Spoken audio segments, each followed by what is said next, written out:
How is it going, everybody? Thanks a lot for joining me for another beer review. Looking at some more classic German wheat beer from Erdinger out there in Erding, Germany. Today's beer is going to be their Weissbier Dunkel. Pretty cool stuff. Nice Dunkelweizen. Really like this beer from what I remember. I haven't drank it in a while, but it was one of the first dark beers that I ever drank and absolutely loved it. Next time I was at that store, I just bought like a 12 pack of them and lasted maybe a week. Absolutely love this beer. So haven't had it in a while. I just had their wheat beer and it was a lot lighter than I remember. I remember like these beers way back in the day when I started with like wheat beers and stuff beyond lagers. I was just like, couldn't believe how heavy these beers were and how intensely flavorful they were. And now I'm drinking this one after years of doing all these crazy stouts and IPAs and sours and stuff. And I'm like, this is a nice, light, refreshing beer. So who knows? I don't know what to expect right now. Haven't had this beer in a few years. So yeah, let's see what it is. 5.3% alcohol by volume, Dunkelweizen, as I said before, a dark wheat beer. Let's get it cracked, poured, see how it is.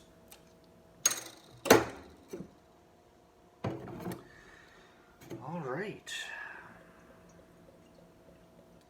Yeah, and it's still that color I remember. Pouring kind of like coffee with a beautiful tan kind of head, big fluffy tan head.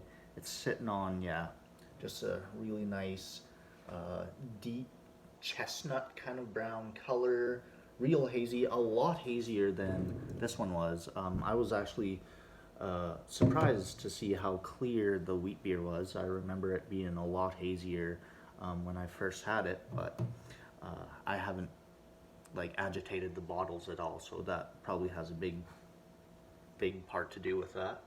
But yeah, this one's looking pretty hazy, even though it is dark. You can see lots of haze particles in there. A little bit of like a ruby red kind of gleam at the bottom. It's a really fantastic looking beer.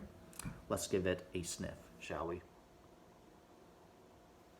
Yeah, and it smells like the wheat beer, but with just this little coffee zing to it, this toastiness.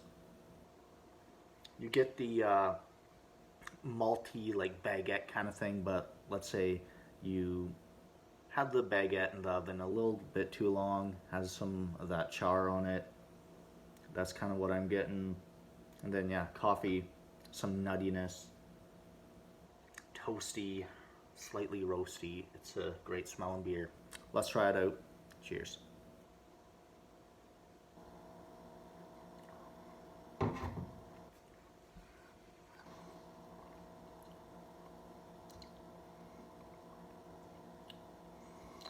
Yeah, this beer, it seems to have a little bit more body than the original wheat beer,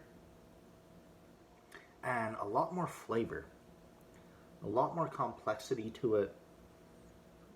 It's not nearly as intense as I remember it being, what was it, like 7, 8 years ago when I first had it. But it's still nice, flavorful Dunkelweizen. Probably still one of my favorite Dunkelweizens I've had.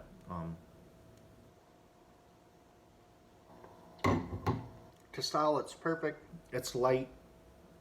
It's got a nice amount of carbonation, but still that slight bready, chewy kind of thing. Sides of the tongue. Not chewy like these pastry stouts where you actually have to chew on it, it seems.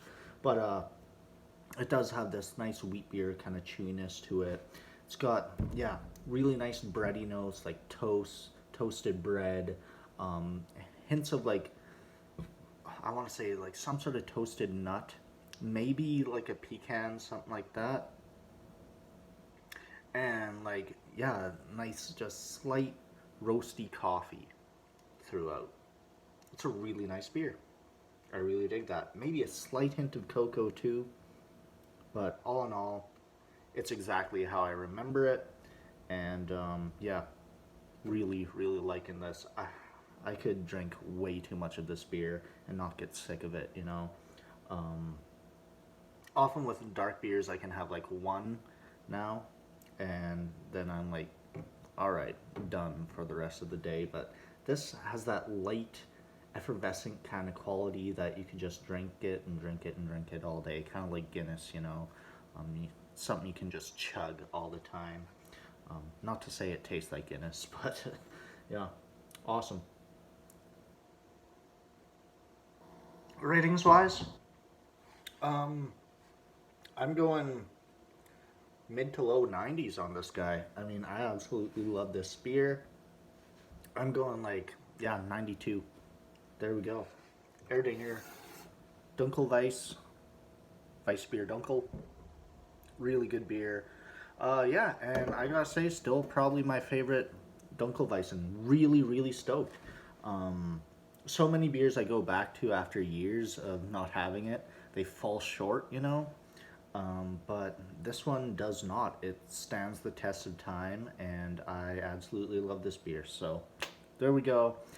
And especially for the price point here in Northern Canada, it's perfect. Like really inexpensive for a high quality wheat beer, a nice import, you know. Often the import fees can be pretty shitty out here in Canada, but yeah, cool stuff. 92 for me. Let me know what y'all think of this beer if you've had it before, and any other Dunkelweissens you think I should give a shot. Any other beers I should retry, you know. Um, yeah, I think I'm gonna have to retry a lot more beers in the future. See if they stand the test of time and it's not just a nostalgia thing, you know. So there we go. Please give me a like, comment, and subscribe. And I'm gonna be reviewing a couple more beers I had way back when. See if they stand up, you know, over the next day or two. So yeah, there we go. Till the next time. Cheers, everybody.